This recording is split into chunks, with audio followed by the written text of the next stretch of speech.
किसी गांव में एक गरीब आदमी रहता था। बात को समझना, वो गरीब आदमी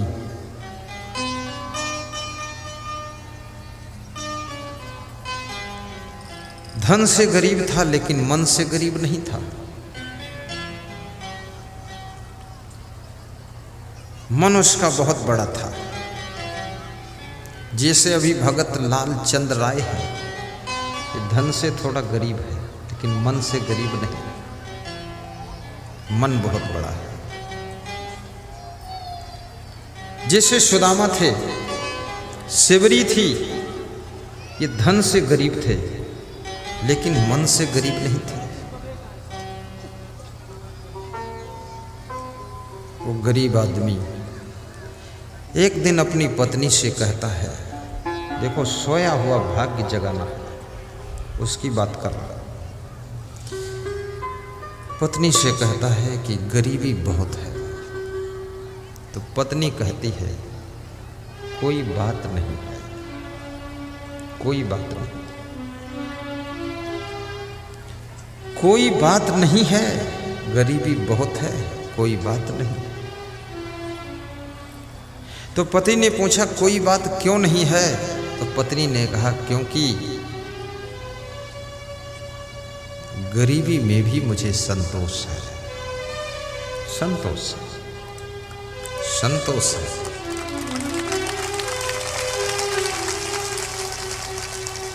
जिस नारी को संतोष होता है उसका पति कभी परेशान नहीं होता है।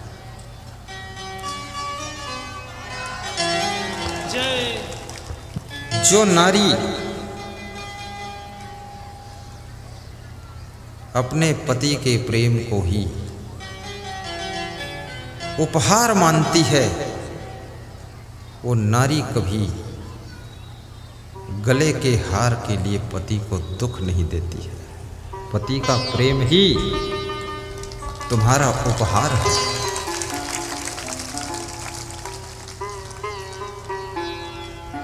पत्नी मुस्करा देती है। याद रखना,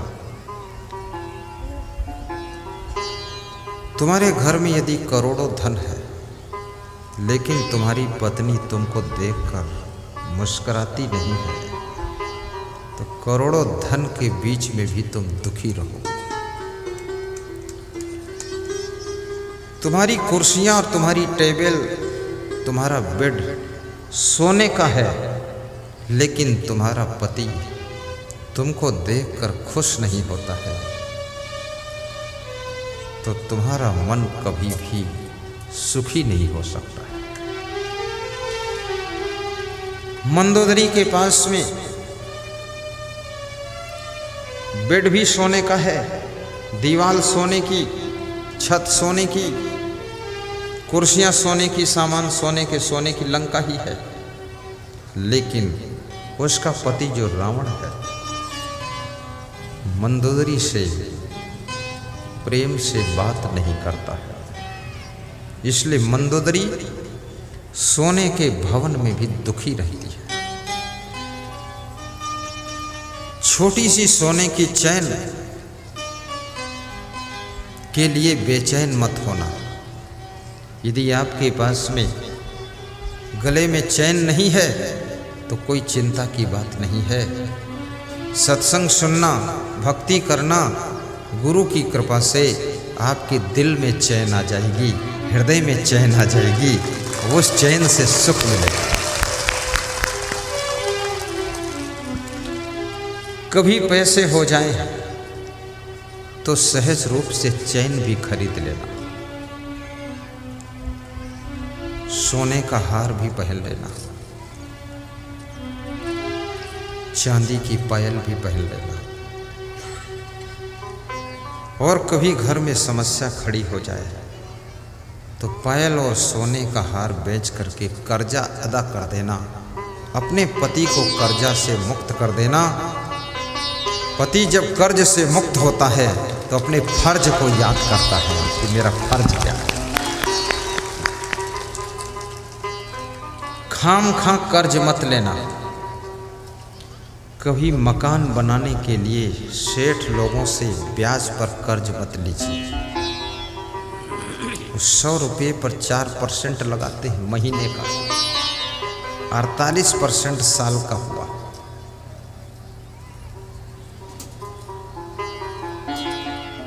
लुट जाओगे, पिट जाओगे। कर्ज उसके लिए लेना चाहिए जिसमें कर्ज का पैसा लगा दो तो पैसा प्रॉफिट के रूप में रिटर्न होना चाहिए, वापस होना चाहिए। मकान में पैसा लगाने से पैसा वापस नहीं होता है, रिटर्न नहीं होता है, पैसा फंस जाता है। इसलिए अगर बहुत उन्नति करना चाहते हो तो याद रखना, 1 करोड़ का मकान मत बनाइए, 10,000 महीने का किराए का मकान ले लीजिए और जितना पैसा है वो बिजनेस में लगा दीजिए। दमादम मस्त कलंदर तुम्हारा पहला नंबर होगा।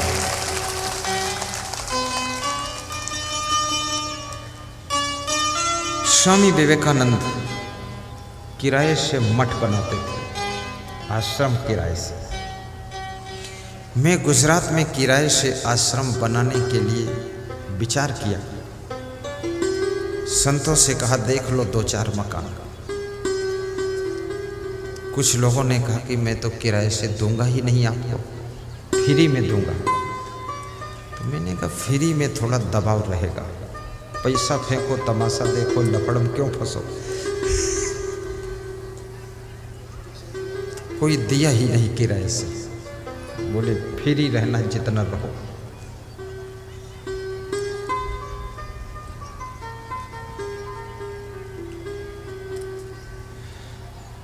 कितना ही कर्ज तुम्हारे ऊपर लदा हो, परंतु एक बात याद रखना, तुमसे बड़ा कर्ज नहीं है, कर्ज से तुम बड़े हो।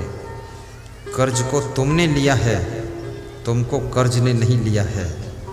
कर्ज अदा करने की तुम्हारे में शक्ति है, लेकिन जब कर्ज मनुष्य के ऊपर हो जाता है तो उसको चिंता हो जाती है। जब चिंता हो जाती है तो उसके शरीर में मर्ज पैदा होती है, बीमारी पैदा होती है। जब बीमारी पैदा होती है तो उसका शरीर असमर्थ और कमज़ोर होने लगता है, बुद्धि कमज़ोर होने लगती है, सहन शक्ति कमज़ोर होने लगती है, डिसीजन लेने की सामर्थ्य कमज़ोर होने लगती है।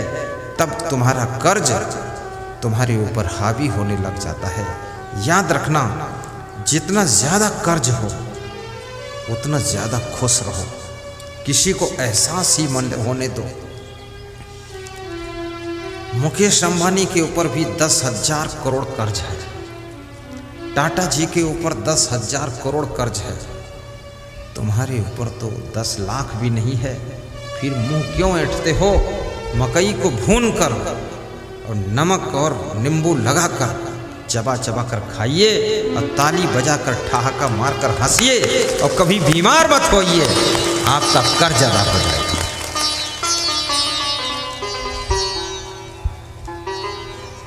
जितनी ज्यादा समस्याओं में तुम ग्रसित हो जाओ, समस्याएं तुमको घेर ले, उतना ज्यादा प्रवचन सुनना शुरू कर दो, उतना ज्यादा हंसना शुरू कर दो। कुछ लोग कहेंगे कि पागल है क्या, तो तुम उनको जवाब देना कि इसमें कोई संदेह है क्या।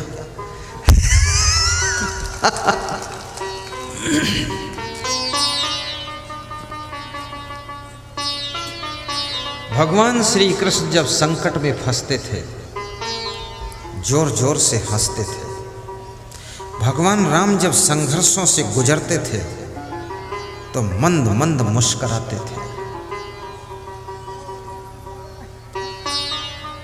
जो घोड़ा इक्का में तांगा में जुटा होता है, बैठो हीरा दास, उधर चले जाओ, हीरा दास, विनोद दास, नीचे से घुस जाओ, नीचे से घुस जाओ, नीचे से घुसो, हाँ चतुराई करो, चुपके से घुसो।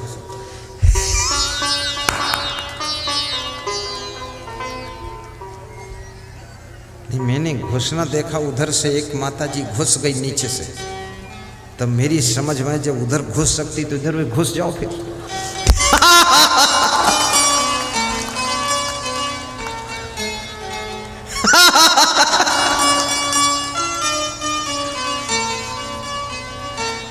नहीं, मुझे भी खूब हंसी आती है।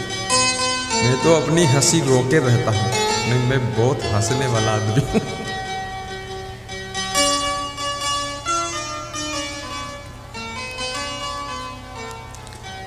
हंसते रहो ये जिंदगी, हंसते रहो ये जिंदगी, बेकार ना हो जाए, बेकार ना हो जाए। हंसते रहो ये जिंदगी, बेकार न हो जाए। सपने में किसी जीव का अपकार न हो जाए, अपकार न हो जाए। घोड़ा, उसकी पीठ पर जितना वजन आदमी बैठता है, घोड़ा उतना ही ज्यादा हंसता है। घोड़ा बीच बीच कैसे हंसता है, ही ही ही ही ही ही। उसको हंसी आती है।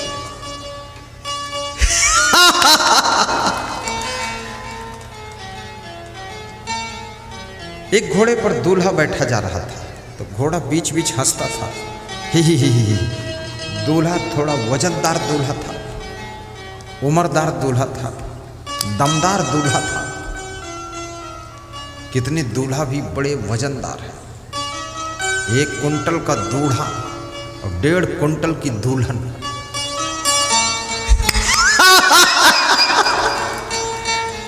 दोनों ऐसे चलते हैं जैसे हाथी और हथनी आ रहे हैं। उनके माँ बाप भी खुश, सास ससुर भी खुश कि वाह, बेटे को पति बनाया था वो हाथी बनकर आ रहा है, बेटी को पत्नी बनाया था वो हथनी बनकर जा रही। क्या मस्त चाल है। अरे बहुत वजन न बढ़ने पाए, फिक्र करना। 90 किलो से ऊपर वजन होने लग जाए, खाना पीना बंद करो, व्यायाम शुरू कर दो, हंसना शुरू कर दो, गहरी नींद सोना शुरू कर दो, दौड़ना शुरू कर दो, वजन को थोड़ा कम करो, वजन घटाओ। मैं भी घटाऊंगा, तुम भी घटाओ, लेकिन इतना वजन मत घटाओ कि बिल्कुल रस्सी जैसे पतले पतले दिखाई दो, वो भी ठीक नहीं। पेट निकलने न पाए।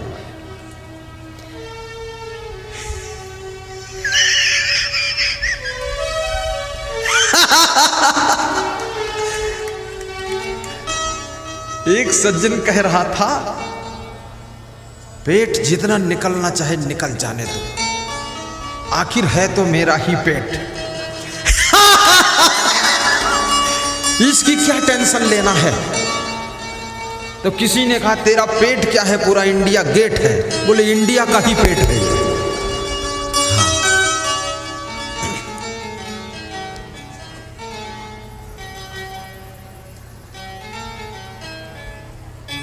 पेट में खाने की सवारी कम भरो, पेट की मोटर में खाने की सवारी कम भरो। कल मैं गया था मलिनिया, हीरा दास विनोद दास के यहाँ। खड़े हो। रात में 8 बजे बड़ी सुंदर व्यवस्था, 2-2.5 हजार लोग इकट्ठे, 45 मिनट प्रवचन सुनाया। फिर दोनों के घर गया, दोनों ने बहुत अच्छा नाश्ता रखा। मैं देखा, खुश हो गया, बांटने लगा, बांट दिया। कोई मुझसे कहा ही नहीं कि तुम भी खाओ, लोग कहे मुझे लाओ।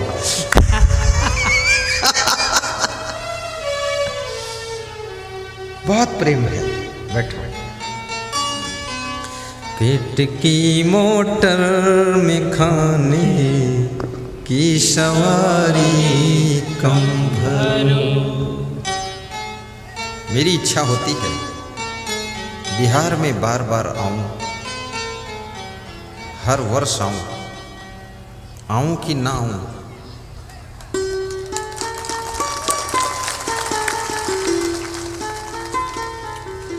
महिलाओं ने थोड़ा कमजोर ताली बजाई है।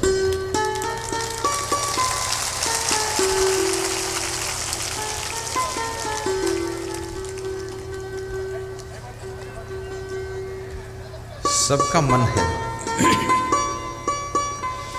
पेट की मोटर में खाने की सवारी कम भरो।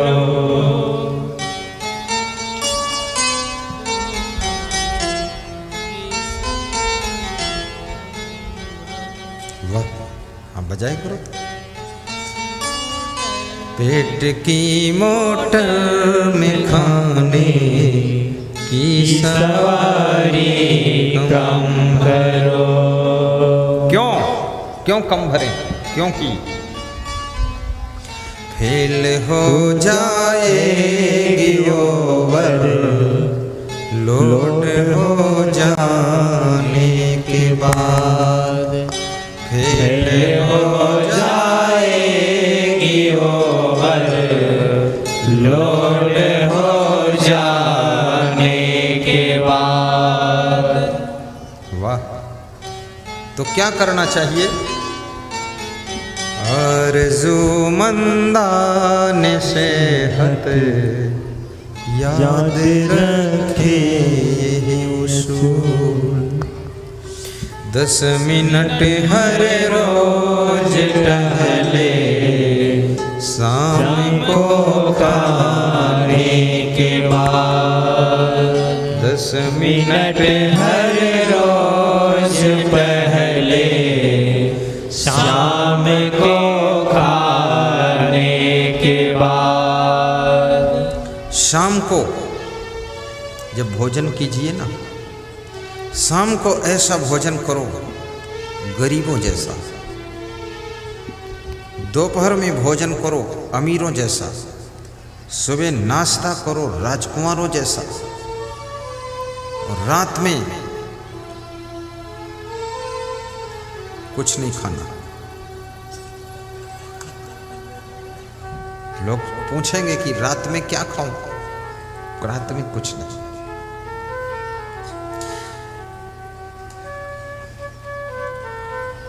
चार छुहारा जानते हो? 4 बादाम, थोड़ा सूखा नारियल,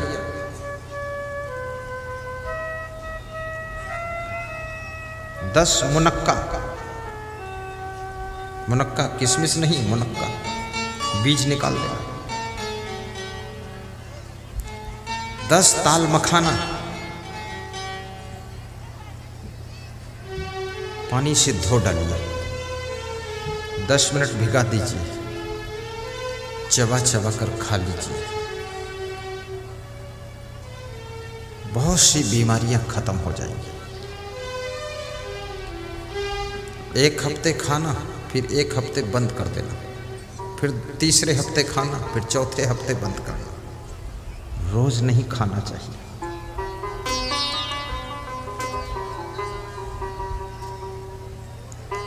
मैं खाता हूं इसलिए बताता हूं, इसलिए चमकता हूं, तुमको चमका दूंगा।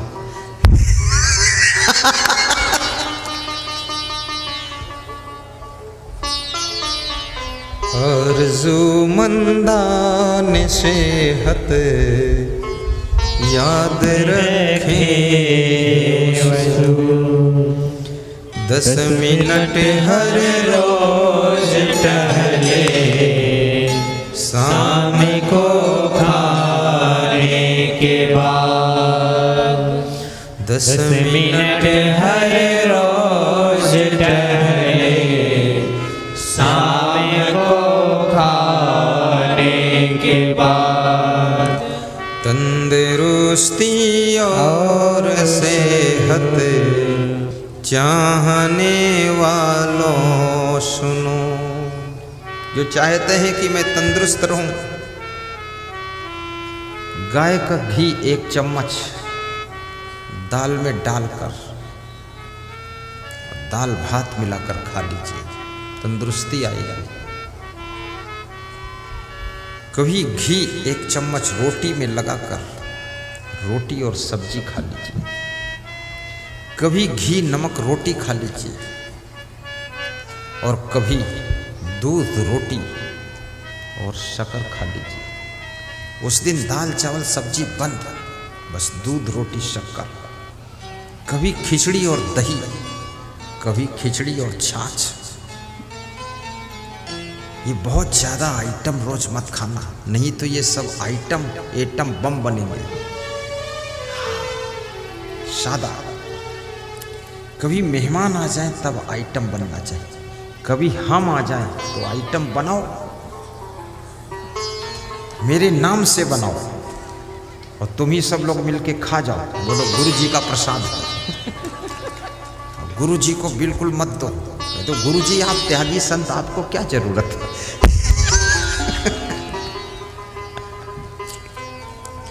10 मिनट हर रोज टहले, शाम को खाने के बाद, तंदुरुस्ती और सेहत चाहने वालों सुनो,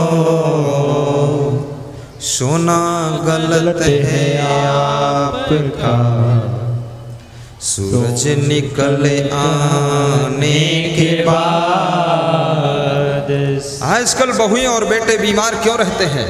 ये सूरज निकलने के बाद भी नहीं निकलते हैं, बस बिस्तर में पड़े रहते हैं, ऐसे पड़े हैं जैसे मरा चूहा पड़ा। पत्नी भी ऐसे पड़ी है जैसे चूहिया पड़ी है। सास ससुर देखते हैं तो उनको लगता है कोई नाग नागिन सोए। कुछ कह दोगे तो फुफकार के डस लेंगे, और कुछ नहीं कहोगे तो सोते रहेंगे। सुबह सुबह की हवा 1000 रोगों की दवा। सास ससुर को, माँ बाप को, अपने गुरु को, प्रबंधकों को तंग मत करो, बड़े भाई को तंग मत करो। समय पर सोकर उठ जाया करो, और सबसे पहले उठ करके घर के छोटे छोटे कार्य साफ सफाई के कर दिया करो। घर में सुख शांति का माहौल होगा, जिससे लक्ष्मी अपने आप आकर निवास करेगी, वहां दरिद्र कभी नहीं आ सकता।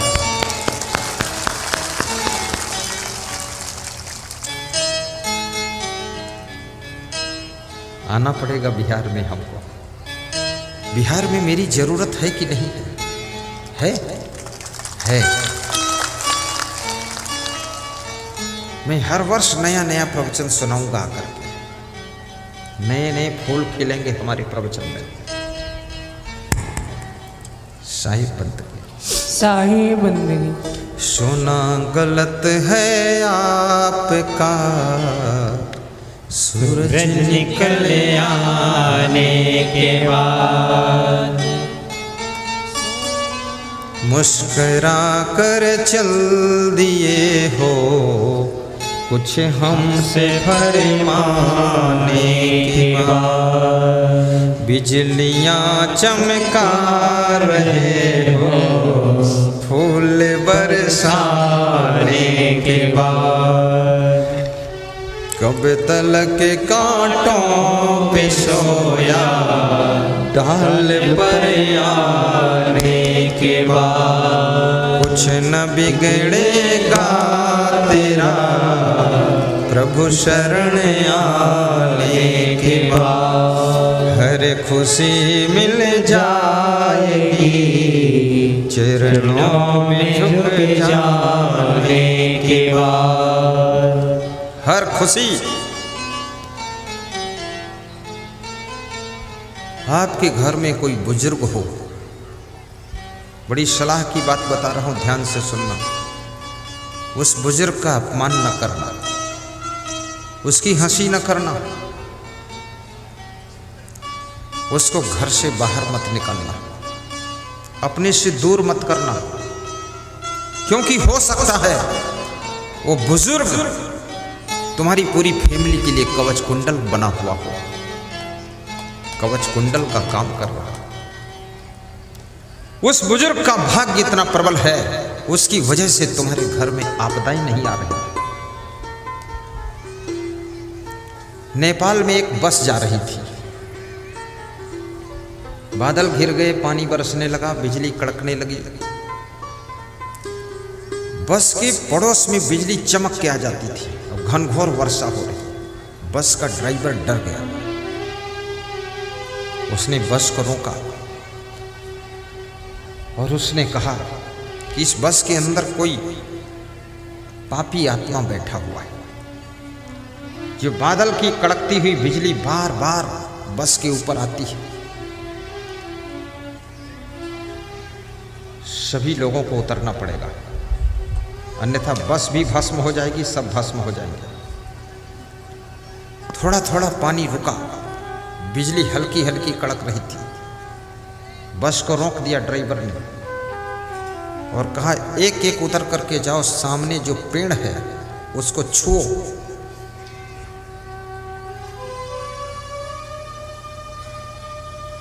जो पापी होगा उसके ऊपर बिजली गिर जाएगी। एक एक करके सब उतर गए। पेड़ छू कर आते थे, अपनी सीट पर बैठ जाते थे। 60 सवारी बैठी थी बस में। लास्ट में एक बूढ़ा व्यक्ति, कमजोर व्यक्ति बच गया। ड्राइवर कंडक्टर ने कहा, तुम भी उतरो, जाओ उस पेड़ को छू कर आओ। उस बूढ़े ने कहा, कमजोर हूं, उतरना भी मुश्किल, जाना भी मुश्किल, पेड़ को छूना मुश्किल, लौट के आना मुश्किल, चढ़ना मुश्किल, बैठे रहने तो क्या फर्क। अरे बोले उतर। सब उतर चुके हैं, तू ही बचा। उस बूढ़े ने कहा कि मत दुख दो मुझको, बैठे रहने दो। सभी यात्री शोरगुल मचाने लगे, कह रहे उतरो, बिजली गिर जाएगी। बूढ़ा हंसने लगा और उतर गया। हंसते हंसते उतर कर गया और पेड़ को छुआ। ज्यों ही पेड़ को छुआ, जोर से बिजली कड़की और बिजली झड़ाक से गिरी। लेकिन बिजली कहाँ गिरी? बिजली उस बस पर गिरी और 59 लोग मरकर राख हो गए।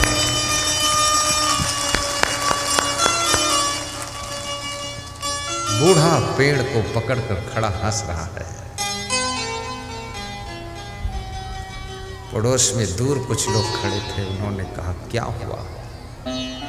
बूढ़े ने सब कहानी सुनाई। तो लोगों ने कहा, बाबा, ये 59 पापियों के ऊपर बिजली बहुत देर से गिरना चाहती थी, लेकिन इनके बीच में तुम बैठे थे बस में, इसलिए बिजली लपक के आती थी, वापस जाती थी। और तुम ज्यों ही उतर गए, पेड़ के पास पहुंचे, बिजली बस पर गिरी, 59 मर के राख हो गए। याद रखना, तुम्हारे घर में कोई ऐसा बुजुर्ग है जो आपत्ति की बिजली गिरने से रोक लेता है। संकट की बिजली नहीं गिरेगी उसकी वजह से। इसलिए अपने बुजुर्गों की सेवा करना। तुम्हारे घर में उनकी उपस्थिति ही तुम्हारी सुरक्षा है। हमारे गुरुदेव की उम्र 100 साल की उम्र, उपस्थित हैं वे। हम लोग उनका आदर करते हैं, बहुत सम्मान करते हैं। आज भी गुरुदेव पूरे आश्रम में राउंड करते हैं, चना चबाते हैं, ग्रंथ पढ़ते हैं, हट्टे कट्टे हष्ट पुष्ट। अभी उनका फोटो आया था तो मुझे लग रहा था ये तो 50 साल के ही लग रहे हैं। तो गुरुदेव कह रहे थे, क्या तुमको कोई संदेह लग रहा है?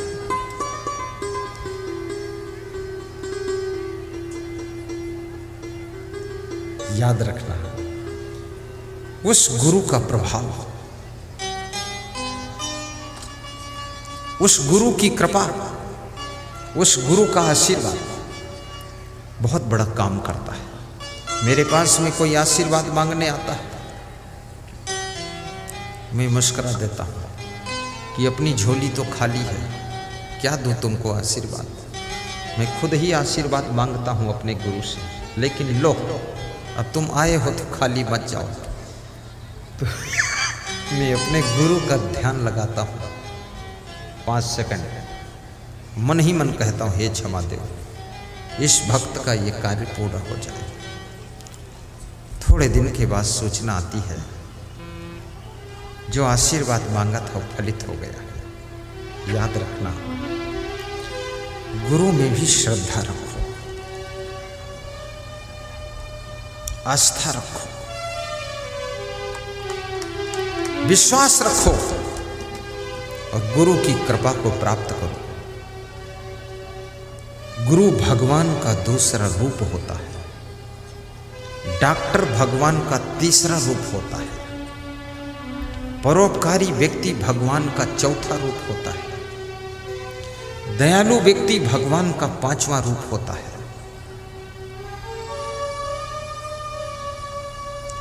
सेवाशील व्यक्ति भगवान का छठा रूप होता है। और याद रखना, धर्म की रक्षा करने वाला, भक्ति करने वाला, भक्ति को फैलाने वाला, धर्म का प्रचार करने वाला भगवान का छुपा हुआ सातवां रूप होता है। सातवां रूप भगवान का है।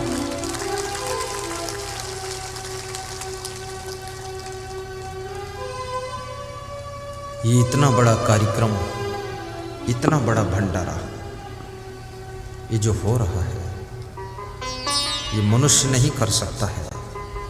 ये कोई भगवत सत्ता उन भक्तों के अंदर काम कर रही है।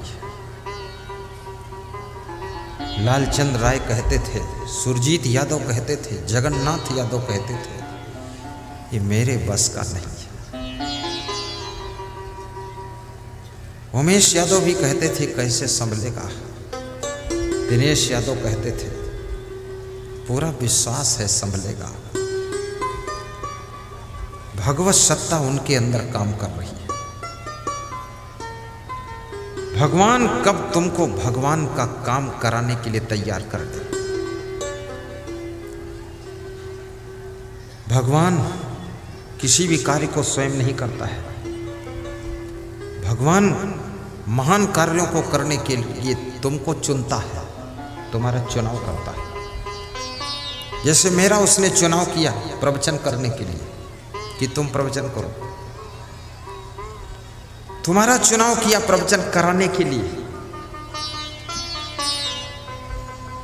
किसी का चुनाव करता है भोजन परोसने के लिए, भगवान किसी को शक्ति देता है भोजन पकाने के लिए, और किसी को शक्ति देता है धन दान करने के लिए, और किसी को शक्ति देता है हजारों लाखों लोगों को इकट्ठा करके उनको ज्ञान में डुबाने के लिए, ऐसी शक्ति देता है।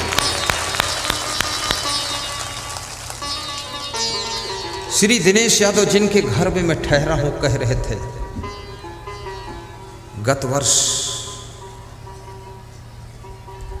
22 मार्च को सूचना प्रसारित हुई थी कि 23 मार्च को लॉकडाउन लगेगा। तो गुरुदेव कल 22 मार्च है।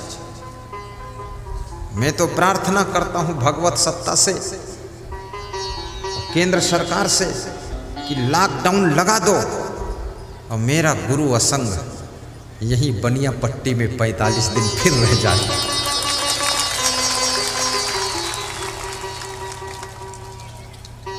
कितनी बड़ी बात, एक श्रद्धा की बात। लेकिन मैं प्रार्थना करता हूं कि हे गुरुदेव, इस कोरोना को ही मिटा दो, कोरोना को ही मिटा दो और मेरे मन को ऐसा बना दो कि मैं बिहार में 1 महीना के लिए आता हूं तो अब 2 महीना के लिए आना शुरू कर दो।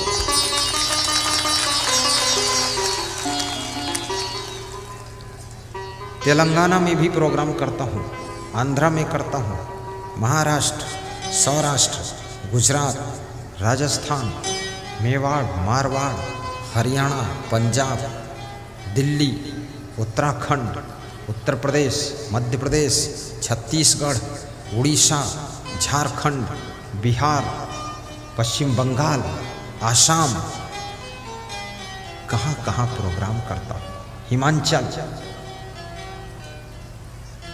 लेकिन अभी सबसे ज़्यादा समय बिहार में दे रहा हूँ, बिहार में दे रहा हूँ। बिहार में मुझे सब अच्छा लगता है, बस एक चीज़ से मैं हार जाता हूँ। जब ये सब प्रणाम करने आते हैं ना, तो ये महिलाएं व्यासगादी को ढकेल देती है। इस पॉइंट पर मैं हार जाता हूँ। इसलिए महिलाओं से प्रार्थना करूंगा, आया करो यहाँ प्रेम से, ढकेला मत करो। ये तो 10-12 लोग व्यासगादी को पकड़े रहते, नहीं इसको ढकेल के उधर ले जाए। एक दूसरी महिला को भी न ढकेला करो, शांति से शांति से। बाबा कहीं नहीं जाएंगे, बाबा आपके लिए आए हैं। सुन लो मेरे भाई बहना, बंदगी हमार है,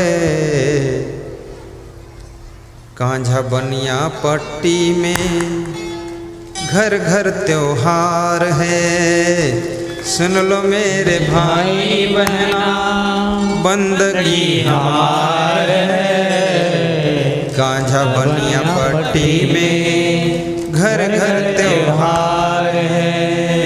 नीले में जो श्यामा रंग प्रभुवर तुम्हार है, प्रभुवर को मन में रख ले, मिलता बहार है।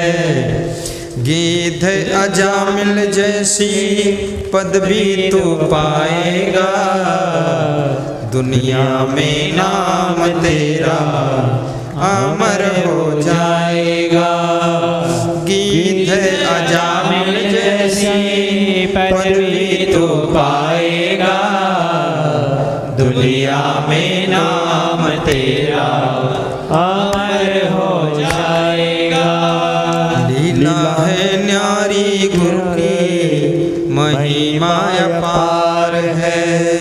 लीला है न्यारी गुरु की, महिमा अपार है। प्रभुवर को मन में रख लो, मिलता बहार है।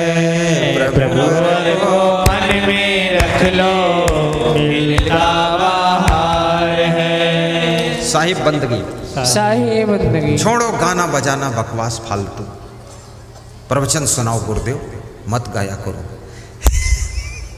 सही बात है, गाना वाना सुन लेंगे उधर, प्रवचन उससे फायदा ज़्यादा हो।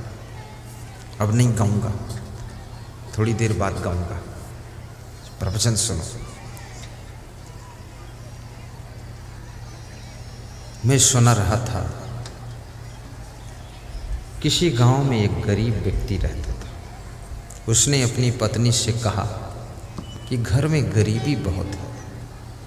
तो उसकी पत्नी ने कहा कोई बात नहीं, कितनी बड़ी समस्या हो, यदि आपके मुख से ये शब्द निकलता है कि कोई बात नहीं, तो पहाड़ जैसी समस्या तिल जैसी हल्की हो जाती है। इसलिए किसी समस्या को बहुत बड़ा मत मानो, कोई बात नहीं, सब हो जाएगा, ऐसे बोला करो। पति ने कहा कि मेरी इच्छा होती है ससुराल चलूं, हो सकता वहां से कुछ सहयोग मिल जाएगा। पत्नी ने कहा ससुराल चलो, लेकिन सहयोग की इच्छा से न चलो, सहयोग की कामना लेकर के मत चलो, अन्यथा यदि सहयोग नहीं मिला तो मन में दुख हो जाएगा। चलो मिलने के लिए चलो, कुशल मंगल के लिए चलो, मन बहलाने के लिए चलो, लेकिन सहयोग की कामना से मत चलो, निष्काम होकर चलो। याद रखना, जब तुम जिस व्यक्ति से कुछ नहीं चाहते हो और वो कुछ नहीं देता है तो तुमको दुख नहीं लगता है, और तुम उससे कुछ नहीं चाहते हो और वो कुछ नहीं देता है तो दुख नहीं लगता है, और कुछ चाहते हो बिल्कुल नहीं देता है तो दुख लग जाता है। इसलिए ससुराल भी जाना तो निष्काम होकर जाना, कुछ नहीं चाहिए। क्या चाहिए? भाव दो भक्ति दो, भक्त की शक्ति दो, मुझको इसके सिवा कुछ नहीं चाहिए। पति पत्नी 2 बच्चों को लेकर ससुराल चल देते हैं। रास्ते में एक बहुत बड़ा बगीचा आता है, उस बगीचे में एक पीपल का पेड़ है। बच्चे भूखे हो जाते हैं, रोने लगते, पापा भूख लगी।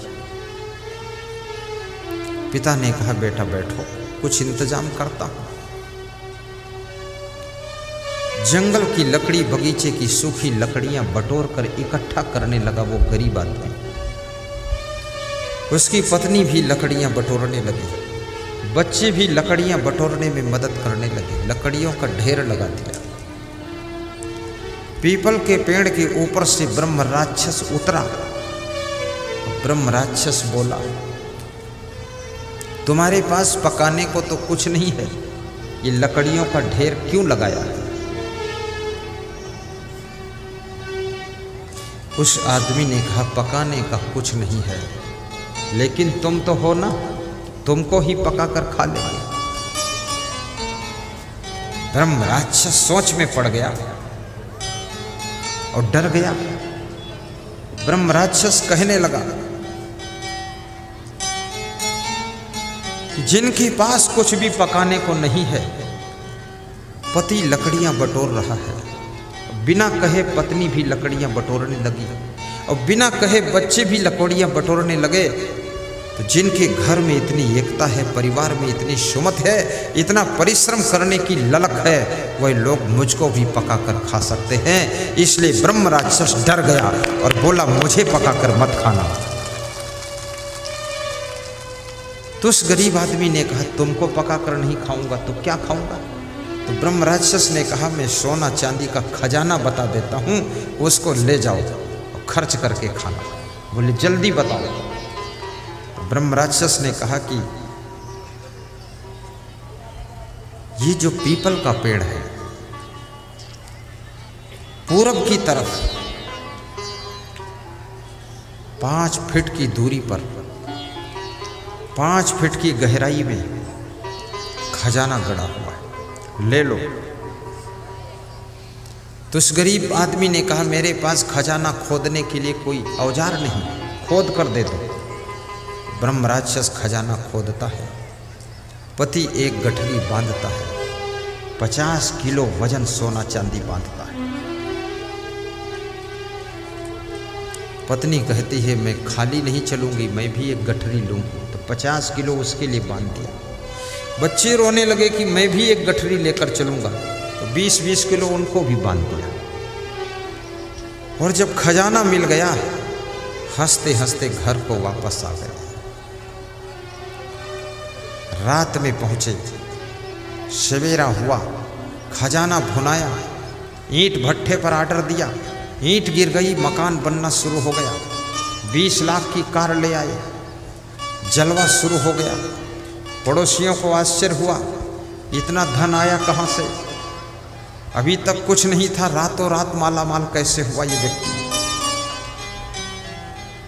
पड़ोसी पूछने के लिए आया कि मकान बनने लगा, कार भी 20 लाख की आ गई, क्या बात, कहाँ से पैसा मिला है?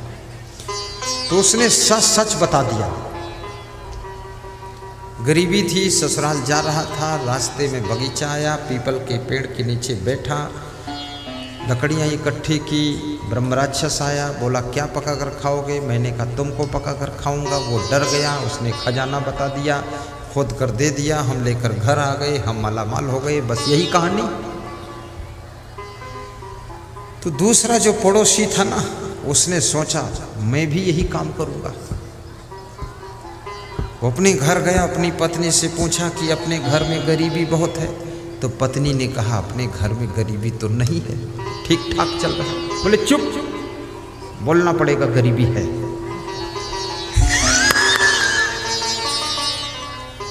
तो पत्नी सीधी सादी थी, उसने कहा चलो बोल देती हूँ गरीबी है।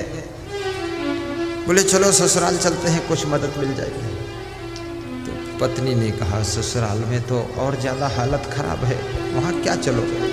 अरे बोले चुप, कहो चलना है। तो पत्नी ने कहा चलो चलना है। 2 बच्चों को लेकर ससुराल के बहाने चल देते हैं। उसी बगीचे में जाते हैं, उसी पीपल के वृक्ष के नीचे बैठते हैं। बच्चे रोने लगते, भूख लगी। तो आदमी अपनी पत्नी से कहता है जाओ सूखी लकड़ी बटोर कर लाओ। पत्नी कहती है पप्पू के पापा तुम ही बटोर के ले आओ, मेरे पाँव थक गए। पापा कहता है अरे पप्पू और बबलू तुम ही बटोर कर ले आओ। बोले मैं नहीं जाऊंगा पापा। ऐसा कहने सुनने में 1 घंटा निकल गया। ब्रह्म राक्षस पीपल के पेड़ से उतरा, बोला लकड़ी बटोर कर क्या करोगे तुम? लकड़ी बटोरने में ही लड़ झगड़ रहे हो, तुम्हारे पास पकाने को क्या है? तो उस आदमी ने कहा मैं तुमको पका कर खा लूंगा। तो ब्रह्म राक्षस बोला हमको पकाकर खाने वाले खजाना लेकर चले गए हैं। जब तुम में इतनी एकता नहीं है कि लकड़ी नहीं बटोर सकते, एक दूसरे की बात नहीं मानते हो, तुम हमें क्या पकाकर खाओगे? हम तुम्हें कच्चा ही खा जाएंगे।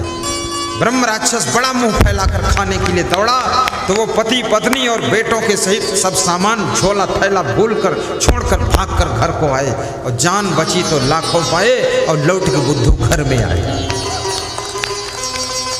खजाना तो मिला नहीं, जो पास में था सामान वो भी वही रह गया। पड़ोसी सवेरे गया, उस गरीब आदमी से बोला कि तुमने तो बड़े खतरे में डाल दिया, ब्रह्म राक्षस तो मुझे खाने के लिए दौड़ा था।